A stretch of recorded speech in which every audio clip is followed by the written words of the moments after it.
नमस्कार दोस्तों, welcome to विराज की वाणी। मैं हूं विक्की सिंह और स्वागत करता हूं आपके अपने यूट्यूब चैनल विराज की वाणी पर। तो चलिए दोस्तों, बढ़ते हैं आज की एक डरावनी कहानी की ओर। दोस्तों, भानगढ़ किला यह भारत के one of the best haunted places में से एक है। तो आज की हमारी ये कहानी इसी भानगढ़ किले के ऊपर है।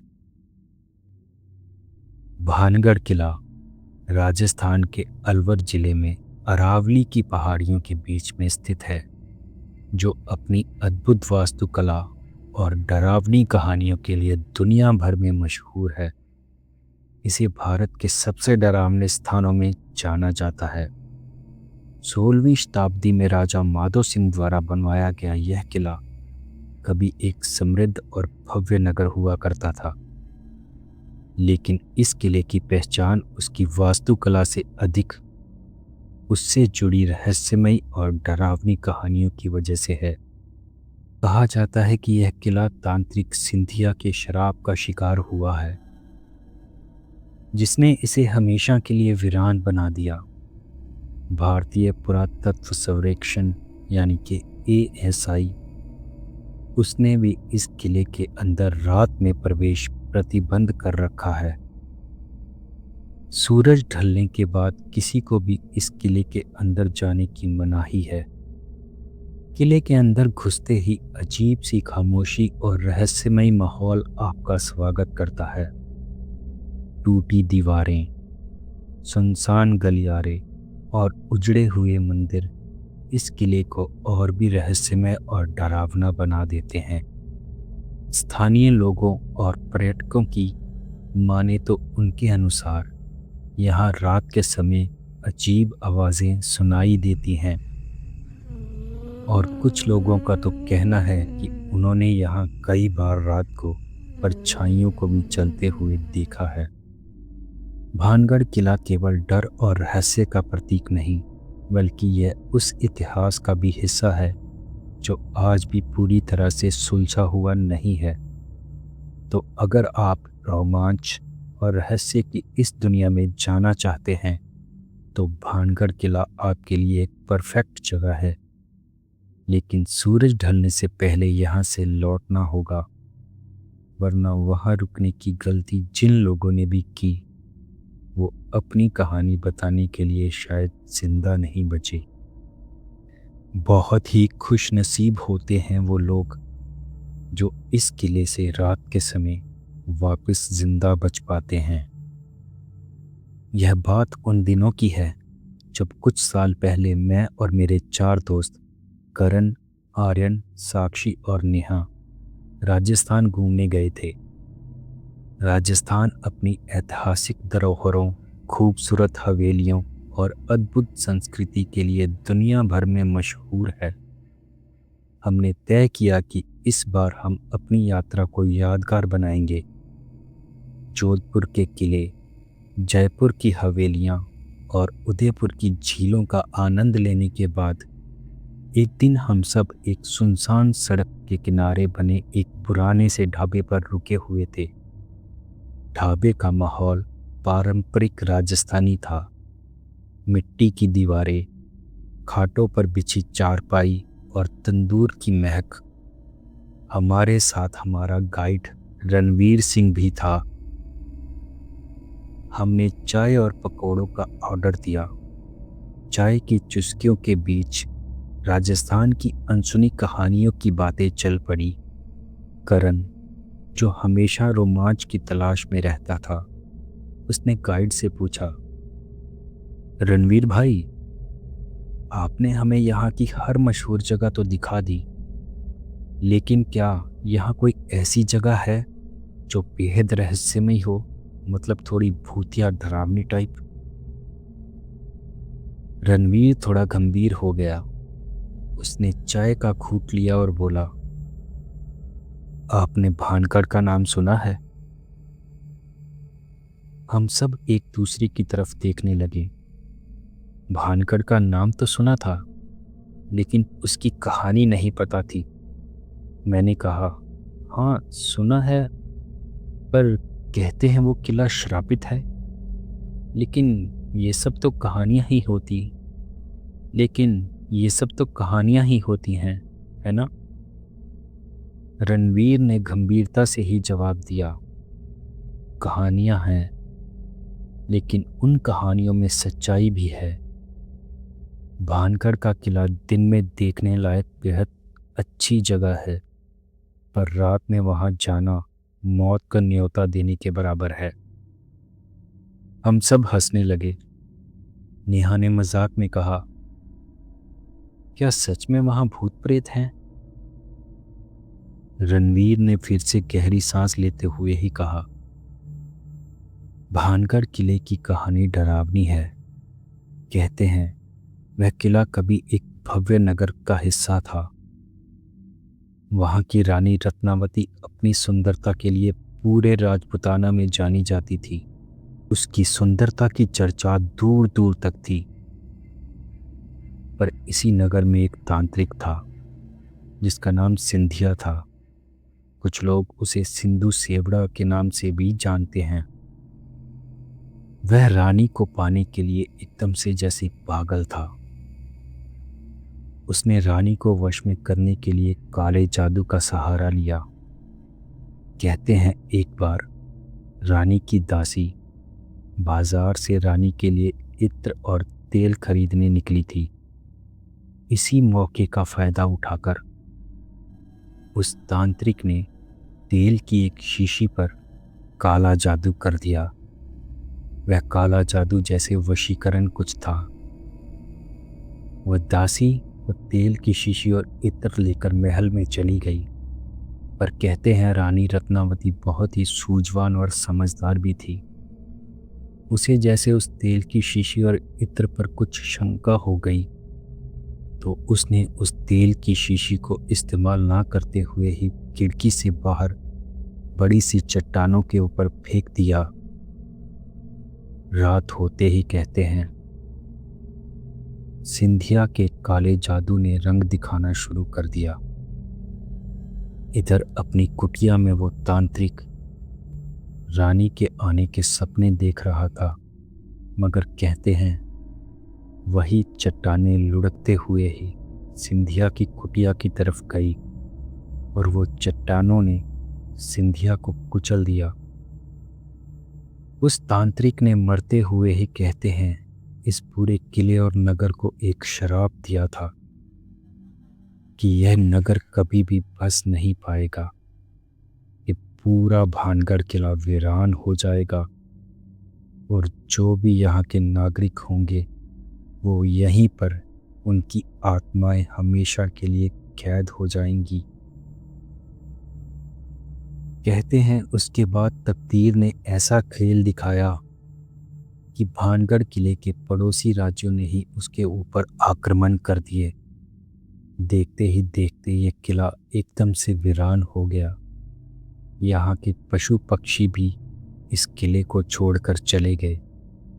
आज भी अगर रात में रुकने की गलती वहाँ कोई करता है तो कहते हैं उन लोगों की आत्माएं आज भी इस किले में वास करती हैं जो तांत्रिक के श्राप का शिकार हुए थे। और अगर कोई इस किले में रुकता है रात के समय तो वह भी इसी किले का हिस्सा बन के रह जाता है, हमेशा हमेशा के लिए। रणवीर की बातें सुनकर माहौल गंभीर हो गया तो करण ने मुस्कुराते हुए ही कहा, हमें वहां जाना चाहिए। अरे ये सब कहानियां ही हैं। सच झूठ का पता तो तभी लगेगा जब हम खुद जाकर वहां देखेंगे। रणवीर ने हमें रोकने की कोशिश की। उसने कहा, देखो वो दोस्तों, दिन में जाना तो ठीक होगा लेकिन रात में वहां रुकने की गलती भी मत करना। इसे कहानी मत समझो, ये मेरी चेतावनी है।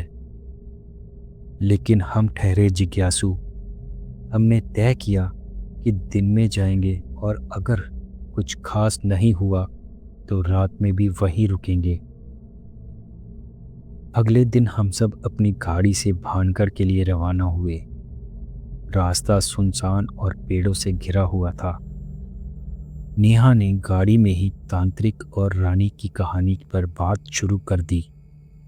तुम्हें पता है, लोग कहते हैं कि रात में किले के अंदर अजीब अजीब आवाज़ें आती हैं और कुछ ने तो परछाइयों को चलते हुए भी देखा है।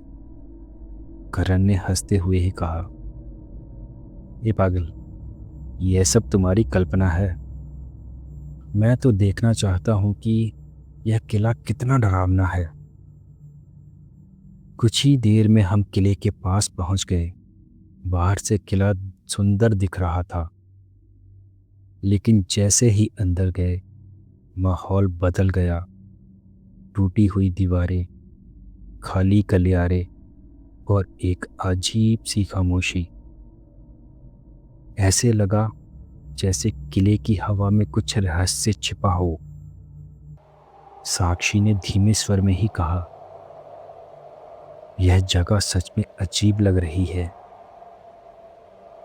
हमने किले का हर कोना देखा, मंदिर, बगीचा और टूटी हुई छतें, पर हमें सब कुछ सामान्य सा ही लगा। उसमें कुछ भी असामान्य नहीं था। किला काफी पुराना जो हो गया था, तो खंडर होना स्वाभाविक सी बात थी। रात होते ही हम चुपचाप किले में वापस घुस गए। अंधेरा घना था और सिर्फ हमारी टॉर्च की रोशनी ही थी हमारे पास। जैसे ही हमने किले के अंदर कदम रखा, हवा अचानक ठंडी हो गई।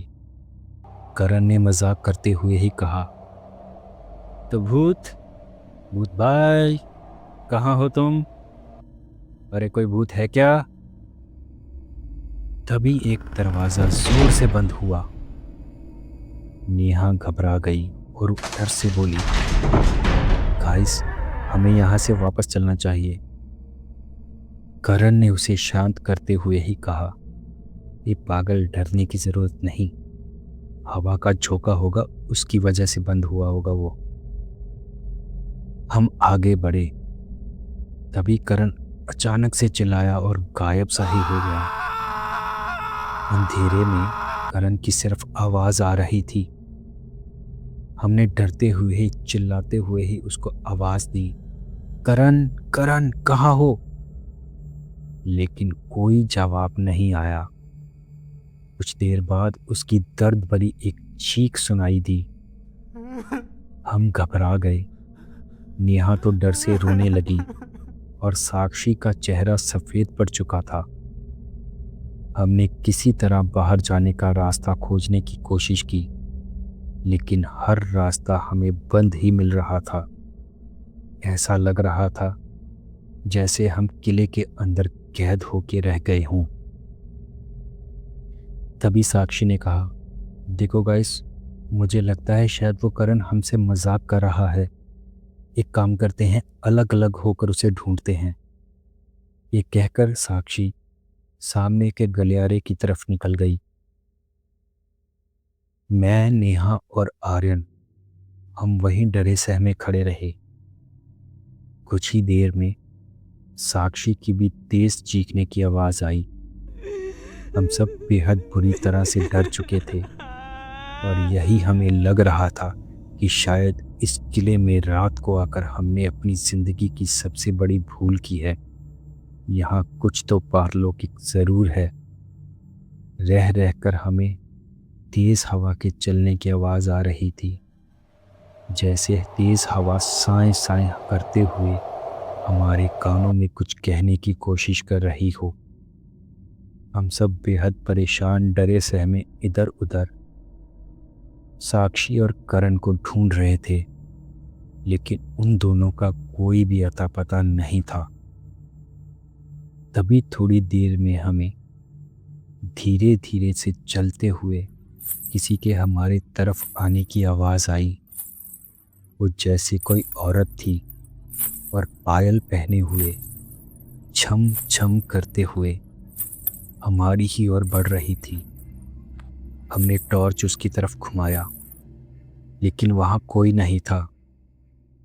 लेकिन पायल के चलने की आवाज लगातार हमारी तरफ आ रही थी।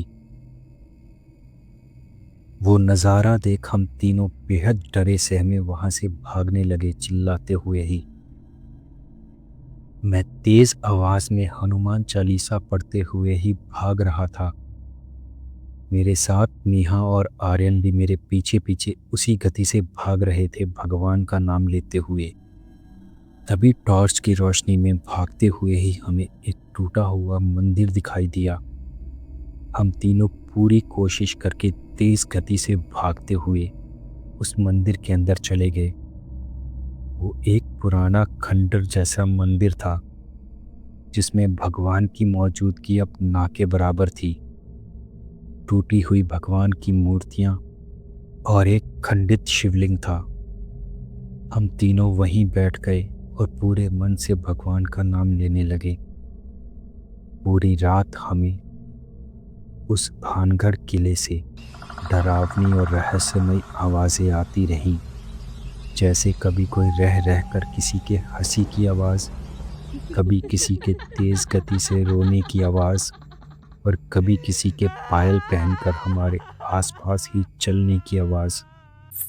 इन सब आवाज़ों को नज़रअंदाज करते हुए हम बस भगवान का नाम लेते हुए पूरी रात उस मंदिर में ही बिता दी। सुबह की पहली किरण के साथ हमें अपने जिंदा होने की उम्मीद बंधी। सूरज की रोशनी होने के बाद हमने उस किले में जाकर अपने दोस्तों को ढूंढा। तभी गलियारे के थोड़ी थोड़ी दूरी पर हमें करण और साक्षी जमीन पर गिरे हुए दिखे। उन्हें देख हम तेज गति से उनकी तरफ दौड़े, पर जैसे ही हमने करीब जाकर देखा तो हमारे होश उड़ गए। करण और साक्षी के चेहरे से खून निकल रहा था। उनकी पूरी बॉडी पर खरोचों और जख्मों के निशान थे। चेहरे पर भी जैसे किसी ने नाखूनों से नोचा हो। वो दोनों मर चुके थे। यह देख हमारे पैरों तले से जमीन खिसक गई। हम वहीं के वहीं मानो जड़ हो गए। अपने दोस्तों की डेड बॉडी देख हम बेतहाशा रोने लगे। तभी थोड़ी देर में हमारे रोने की आवाज़ सुनकर शायद भानगढ़ किले के सिक्योरिटी गार्ड दौड़ते हुए हमारे पास आए, और हमारे पास आते से ही उन्होंने पहले उन्हें देखा और फिर हमें डांटते हुए ही बोले, तुम लोगों का दिमाग खराब हो गया है क्या? रात में यहाँ कर क्या रहे थे? तभी उन सिक्योरिटी वालों ने ही वहाँ की पुलिस को भी बुला लिया। पुलिस ने शव को अपने कब्जे में लेकर पोस्टमार्टम के लिए हॉस्पिटल भेज दिया और हमें अपने साथ पुलिस स्टेशन ले गए। हमने हमारे साथ घटी सारी घटना उनको बताई। उन पुलिस वालों ने पहले तो हमारी बात मानने से इनकार कर दिया। उनका कहना था कि हमने ही हमारे दोस्तों की हत्या की है, मगर नेहा के पापा लॉयर थे तो हमने फ़ोन करके उनके पापा को भी बुला लिया। तब उन्होंने पूरी बात बताई। नेहा के पापा के आने के बाद सीनियर पुलिस ऑफिसर ने बताया कि यह किला भानगढ़ एक भूतिया किला है। दिन में तो पर्यटकों के लिए यह खुला रहता है, लेकिन वहाँ साफ साफ बड़े अक्षरों में बोर्ड भी लगा हुआ है कि सूरज ढलने के बाद किसी का भी इस किले में प्रवेश करना वर्जित है। और आपके बच्चे ये सब देखने के बाद भी भूत प्रेत इन सब बातों का मजाक उड़ाते हुए इस किले में घुसे थे, सिर्फ अपनी मौज मस्ती के लिए।